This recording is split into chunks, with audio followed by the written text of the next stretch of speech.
Iran आणि America यांच्या यांच्यामधल्या युद्धजन्य परिस्थितीमुळे गॅस आणि सिलेंडरच्या तुटवड्यामुळे व्यावसायिक पाठोपाठ आता मंगल कार्यालय चालक आणि कॅटरर्स चालक देखील याच्यामुळे यांच्यावर फटका बसला आहे. आपल्यासोबत मंगल कार्यालयाचे मालक जे आहे त्यांच्याशी आपण चर्चा करू की काय परिस्थिती निर्माण झाली.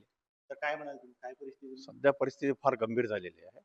तर सिलेंडरशिवाय काही होऊ शकत नाही आणि सगळ्या लोकांनी घाबरलेले आता बुकिंग सगळ्या थांबलेल्या आहे आणि लोक चौकशी करू राहिले कसं करायचं समोर, म्हणजे लोकांमध्ये फार भीती निर्माण झालेली आहे. आणि ज्या पार्ट्या आमच्याकडे बुक आहे त्यांना समोर जेवण कसं द्यायचं हा प्रश्न झाला. कॅटरर्सवाल्यांनी सगळ्यांनी हात वर केलेले आहे. आता आम्ही त्याच्यातला मार्ग काढत आहे की बघ चुलीवरचं आता डायरेक्ट लाकडावर जेवण करायचं, लाईव्ह काउंटर देऊ शकत नाही, साधं जेवण देऊन आता त्यांना निपटावं लागणार आहे. तर आता तुमची मागणी काय आहे? आम्ही सरकारला म्हणणार आहे, याच्यात काहीतरी मार्ग काढा, कारण याच्यावर अवलंबून भरपूर लोक आहे ना.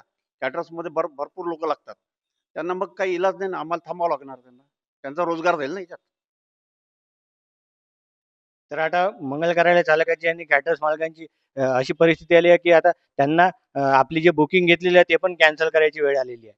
त्यांची मागणी अशी आहे की सिलेंडरचा पुरेसा साठा निर्माण करून द्यावा. अतुल राऊत, LS मराठी, यवतमाळ.